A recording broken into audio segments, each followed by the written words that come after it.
Hello, my very pleasant mortal soul. This is Venus Callida here, tucked in my mummy's sleeping bag because the storms are still about. This weekend is so full of Arctic air that's just burning our and drying out our lungs and our tongues.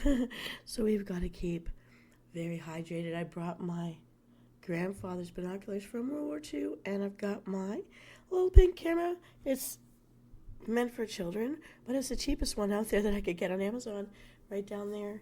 And when I go on a Yeti hunt, I'm just so fascinated with Yeti. I first heard about them as the abominable snowman, and I'm convinced Chewbacca and his race are the Yeti anyway. So Chewbacca and his clan from Star Wars, they're all Canadians. I adopt you all. And he's out there somewhere, but I don't mean to hunt him or catch him or hand him over to anyone else. But if I were to find a Yeti out there, I would just be so amazed and awestruck, just like I am when I see a bear or a lynx in the wild. Have my respect for keeping my distance, but they're so beautiful. And to see something that you grew up seeing on the pages of a storybook or a poster or the TV, and then you're seeing it for real, you can head back to all those books out there and know you've seen that with your own face, nothing in between you. It always has a fun, interesting, and appreciated feeling by me in the feels of my heart. Yeah, he's out there somewhere. And from past videos, I go on Yeti hunts, going on a Yeti hunt, going on a Yeti hunt. There's but I love them and hope they're real. And I know there's some First Nation groups out there that do believe in the Yeti as a representation of truth or a representation of imagination and creativity, and depending on which group you are out there. And so I just wanted to have some fun rambling on a little bit about the Yeti, give you some information about them. I'm out here enjoying my weekend of camping. I've been camping out this weekend. Started camping out earlier this week because I need to be in the fresh air. There's been so little blue sky. We had one day of blue sky, and I really needed it. So I'm looking up to the moon. I'm looking up to the stars whenever the clouds aren't making big cover, and I want to be inspired with a new creation, a new direction for even my stories here. So I'm calling on the Yeti. And I've been browsing about the story of misunderstandings about what the Yeti might be, true or false, and what science has to say about the evidence that people have found about Yeti. And the importance of the myth or the legend or different kinds of symbolic truths out there, depending on what group you are in the world, about the Yeti, the abominable snowman, the Chewbacca of our northern tundras. And so some of the stuff I came across is the Yeti as a cryptozoological phenomenon was popularized in the early 20th century by British mountain explorers in the Himalayas. And for the people that claim to have seen a Yeti, they usually talk about a big giant footprint about the size of a pickaxe, two-legged animal, hairy, found in the mountains, really large feet. And I know for a fact when I lived in the Arctic Circle way up in Coral Harbor, one of my female friends, they took down a caribou and she sewed that hide into a snowsuit. So she looked like a Yeti, but it was a human going out hunting who wanted to stay warm. And when there's no department stores, you've got to use what you have from the environment. So when you see a pelt not used as a blanket or a rug or a wall hanging, they do fashion it into clothing, not just coats, but whole bodysuits out there. So I could definitely see, I would have loved to have one of those to bring in a winter cosplay, so I didn't, overheat inside those costumes. Kudos to all of you who cosplay and put fans inside your costumes. Oh my goodness. I could see how thinking a human was a Yeti if you were up in the north and didn't know any better. But that's a hunter in a snowsuit, where you sew everything, where you use all the pieces of an animal that you eat. But saying nothing of that, some recent scientific studies have tried to prove that physical evidence like fur, bone, and skin that's been brought forward, that people felt they had hunted a Yeti, were actually DNA matched to bears based on genetic analysis. So bear humanoids? I don't know. But I do know that for myself living in northern Manitoba, northern Ontario, there have been times where I thought a guy was like standing, a block away from me or something, waiting to cross the street. Then when I really looked at it and it was crossing the street, it had been a bear standing on its hind legs looking for the trucks that crossed the highway before it crossed the road, just like I was doing. They can seem very human-like in things that they do and the postures they can hold. So you really look and realize, oh my God, like I've had a lot of it, face-to-faces with real bears, adult and baby bears. I'm very lucky to be here, I suppose, but they've always been merciful to me. But I'm small like a child, so maybe I was never a burden to them. Plus, I gave them my sandwiches and I gave them my jam cookies. And if we were picking berries, we would slowly back away and leave them the pile of berries we picked so that we could leave their lives.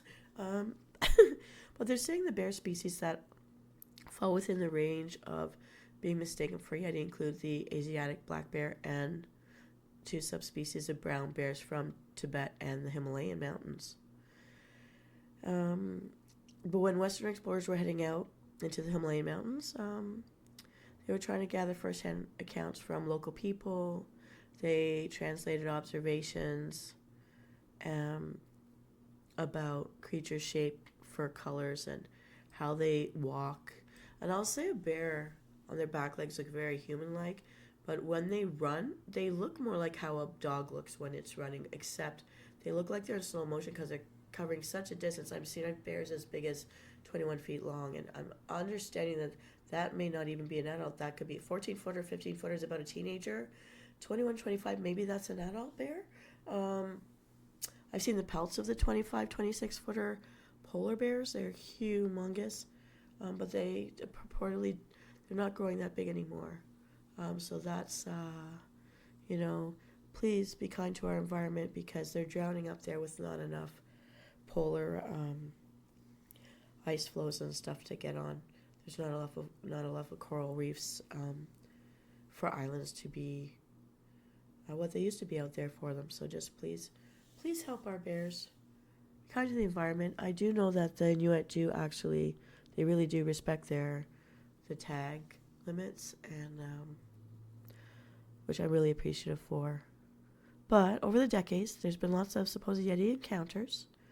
And physical evidence and like camera evidence usually very elusive, but you could never really exactly rule out that there could be Yeti.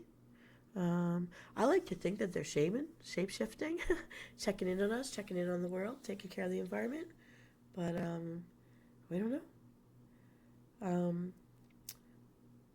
But there's always new species and cross species being discovered every day on our planet. Who's to say we know all about it? There may be things we just don't know yet.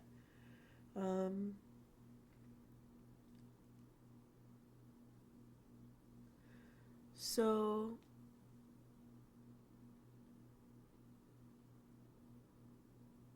there was this supposedly legendary wildlife biographer, biologist George Schaller.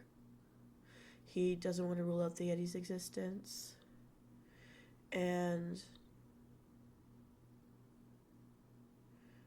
he'd say he's just about as able to see a Yeti as he is a snow leopard. They're very elusive, very evasive. Stay away from people.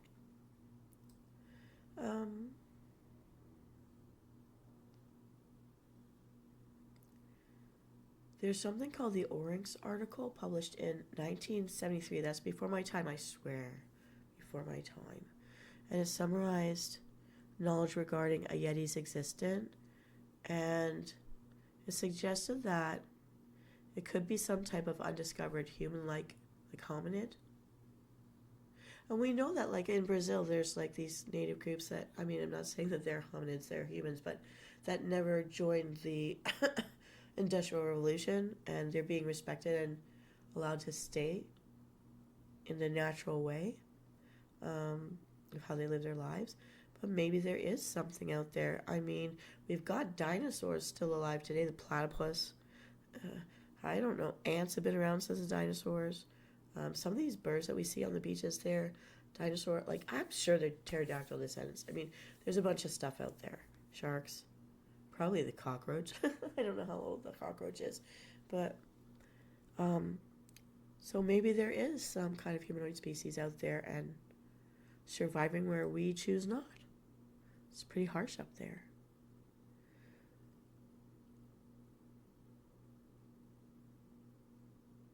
And so lots of debates on whether it's real or not real, symbolic or actual. Maybe something that's become extinct or is endangered. I don't know. I like to think it's out there. And I like to include Chewbacca in it. Are Yetis out there in Star Wars? I don't know. um,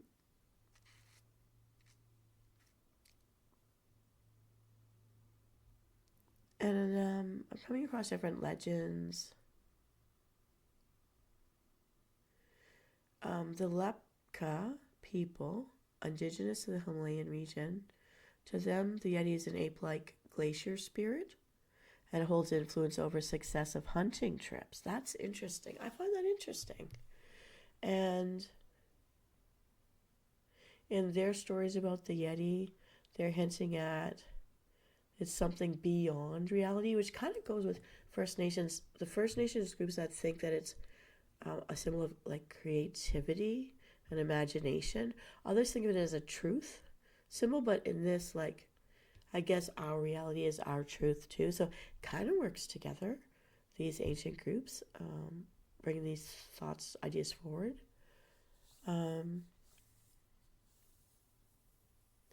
But they give it mythical powers in the Himalayas. They don't need to see it in the flesh because it's a spirit, a guardian spirit.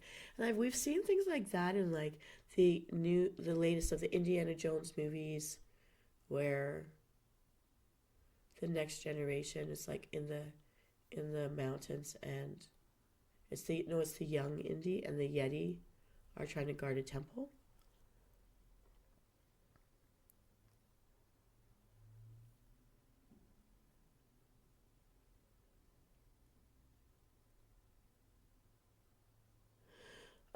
And then I'm seeing something called Aang Sarang Sherpa, answering a Sherpa, who said that there was a time his father saw a Yeti, and what he was saying is, if the Yeti's seen you first, like if you see it first, get away. But if it sees you before you see it, it it will fix it so that you can't walk, and then it eats you. That's what they're saying, the Sherpas from the Himalayas. So it's like if you see it, get out, because it can be helpful or a vengeful spirit. Um,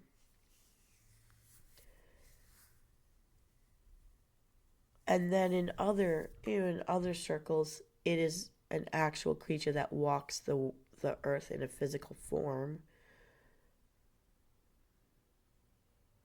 with Western science. And people just have fun trying to test the hypothesis. Is it real? Just have fun doing that.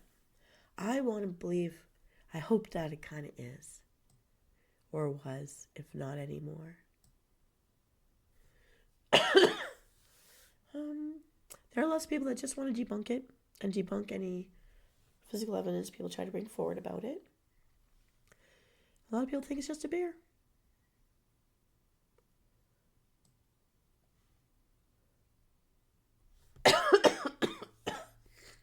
But it's always going to live in mythology and folklore. And in different parts of the world, there's different representations of it. I know. Driving across one of the winter roads up north in northern Manitoba, there's two communities that actually have this like cutout of a Yeti, kind of like a Chewbacca, and they dress it and they give it beer, they give it a lawn chair in the summer. They move it around so that you don't see it when you're coming towards it, but as you turn away in your back mirror, I think I mentioned this in the past, it sees you, so you get a bit of a shock. And then our response was to make a female Yeti. She disappeared pretty fast, so we think they didn't make it. But we tried to give him a girlfriend from our village over to them one summer, which was hilarious. But in other parts of the world, they do have sculptures of him, wooden carvings, and in some places, like the Yeti's a minor deity. Um, and the idea of, a glacier spirit, a god of hunting, a lord of the forest, beasts. kind of like a unicorn. If anyone grew up with the last unicorn, it kind of like looks over its forest and its forest creatures in its area. And thanks to both Eastern and Western First Nations, all have different perspectives of it, but there is a creature, a two-legged humanoid creature in all three of the zones of the world. Um, European, Asian, and North American. I think that's pretty interesting. But I'll say I love all bears. I hope they survive forever, and they're wonderful. And the Yeti, Chewbacca, I hope you're out there too. Or all your descendants. They're Canadian. I claim them for us. Anyways, those are my musings of our abominable snowman. And if you've got comments, thoughts, or interesting sources for us to refer to about the Yeti or the abominable snowman, please let us know in the comments. And enjoy the winter weather. Oh my goodness. I was so hoping spring was coming. March break is so close, but stay warm out there and stay hydrated. Breathing in that ice cold air, it's really kind of like burning my lungs and my tongue, and a few others of us are going through it. So I'm going to go brew some nice hot cocoa or tea, or sometimes I do hot water and just put some like juice in it, just a little bit of juice, just have a bit of a flavor. Going off cranberry juice right now, back on orange and apple juice again, but we shall see. Take care, everybody. This is Venus Callida. Stay imaginative, stay curious, stay wonderful. And I'll see you next time. When I wake up, I'm going on a Yeti hunt. And if I see it first, I hope, I'll be seeing you next time. Bye.